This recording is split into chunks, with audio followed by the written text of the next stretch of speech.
आप प्रेरणा स्रोत हैं, रोल मॉडल हैं बच्चों के लिए, हमारे युवाओं के लिए जो बॉलीवुड जाना चाहते हैं।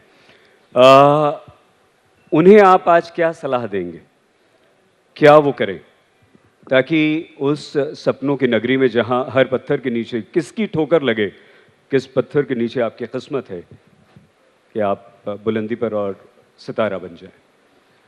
अभी जस्ट जो दौर है उसके हिसाब से तो मैं यही कह सकता हूँ कि हम लोग ना बहुत ज़्यादा डिपेंड हो गए, वो जैसे आप बता रहे थे इंस्टा पे, इस पे 1 मिनट में हमें हंसी भी आ जाती है, रोना भी, हर चीज़ उस पे है, 1 मिनट में हो रही है। और लाइव जो परफॉर्मेंसेज हैं उस पे हमारा बिल्कुल ख़त्म हो चुका है मामला। आई थिंक जब मोबाइल नहीं था तो हमारे पास सिर्फ टाइम था और उसमें हम प्रैक्टिस करते थे एक्टिंग की या लाइव परफॉर्मेंसेज देखते थे। मैं यहीं था दिल्ली में, तो त्रिवेणी कला संगम और ये श्री राम सेंटर और NSD और बहुत सारे ऑडिटोरियम्स थे, वहाँ पे हर तरह की परफॉर्मेंस होती थी। जैसे हम कथक देखने चले गए, भरतनाट्यम देखने गए, अलग अलग फॉर्म के प्लेज होते थे, फोक फॉर्म्स में होते थे, ट्रेडिशनल फॉर्म्स में होते थे प्लेज, वो सारे देखते थे। शुरू में थोड़ा सा अजीब लगता था, फिर बाद में मज़ा आने लगा था। वो जो कल्चर है जो देखने की है, जब हम देखते थे, वो आई थिंक अभी ख़त्म हो गई। कोई सिर्फ और सिर्फ अपना 1 मिनट में सब कुछ आप देखते हैं, 2 घंटा लगाते हैं, 1 घंटा लगाते हैं, उसके बाद आप जाते हैं, भूल जाते हैं क्या देखा मैंने। और सेम वही कि एक्टर को आज की डेट में प्रैक्टिस करने की हैबिट नहीं रहेगी। इन्फॉर्मेशन तो पूरी है क्योंकि वो गूगल पे है, लेकिन उसकी बॉडी में प्रैक्टिस नहीं है। इसलिए आज की डेट में आई थिंक मुझे ऐसा लगता है कि जब एक्टर एक परफॉर्मेंस में वंडर कर सकता है, लेकिन सेकंड परफॉर्मेंस में वो एक्सपोज हो रहा है बहुत बुरी तरीके से। क्यों? क्योंकि उसने प्रैक्टिस ही नहीं की अपने टाइम में।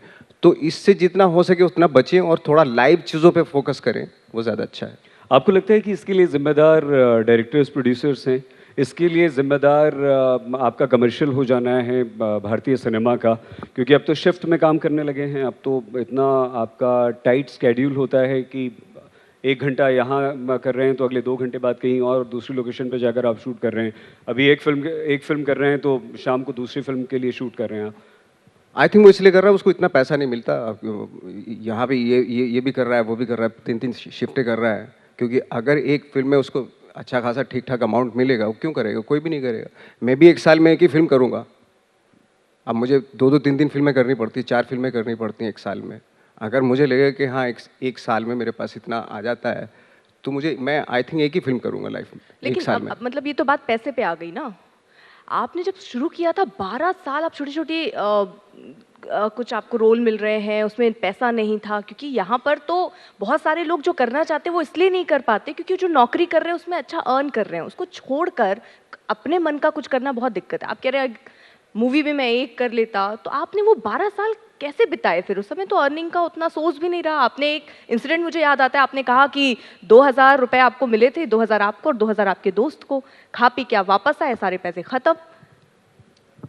आई थिंक उस वक्त पे पैसे की इतनी ज़्यादा ज़रूरत भी, यंग एज होती है, तो इतना ज़्यादा पता नहीं चलता। खाने की दिक्कत होती थी, वो किसी दोस्त के यहाँ खा लेते थे जाके, या पता करते थे भाई किसका काम चल रहा है आजकल, है ना?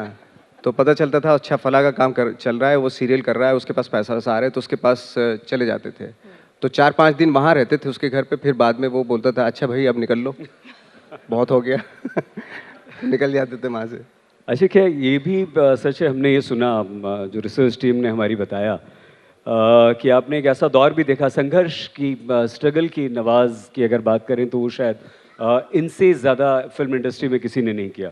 क्या ये सच है कि आप ब्रश कहीं करते थे, अगर शेव बनाने की ज़रूरत पड़ी तो कहीं और करते थे, कपड़े कहीं और चेंज करते थे? वो एक दौर क्या आया क्या था था वो, क्या था, समझाइए। एक्चुअली क्या हुआ था कि काम तो था नहीं, तो एक के यहाँ मेरे सीनियर थे, उनके पास मैंने बोला कि यार मैं आपके साथ रहना चाहता हूँ, शेयर करना चाहता हूँ रूम। तो उन्होंने शर्त रखी कि भाई तुझे सुबह शाम का खाना बनाना पड़ेगा। मैं ठीक है। तो मैं खाना बनाता था, तो खाना बनाते ना मैं स्ट्रगल तो भूल गया, मैं कुक हो गया, शेफ़ हो गया। बाद में मुझे आई थिंक 1-1.5 साल के बाद रियलाइज़ हुआ कि मैं तो यहाँ स्ट्रगल करने के लिए आया था। तब मैंने उनसे बोला यार ये आपने तो मुझे वो बना दिया। तो भाई ठीक है, मैं तुझे रहने के लिए दे रहा हूँ। तो मैं तो यहाँ काम करने के लिए आया। तो मैं निकला वहाँ से, गुस्से से निकल गया मैं, और निकला तो मुझे बीच सड़क में कुछ पता ही नहीं मैं किसके पास जाऊं। तब मेरे कुछ दोस्त थे जिनके पास मैंने बैग रखा, तब वो दौर आया था, आई थिंक 1-1.5 साल का दौर था वो। तो बैग कहीं रखा है, टॉवल कहीं रखा, ब्रश कहीं कर रहा हूँ, नहा कहीं रहा हूँ, इस तरह का था वो दौर था। बहुत ही, मेरे ख्याल से बहुत लोगों के साथ आते हैं वो, मेरे साथ ही नहीं।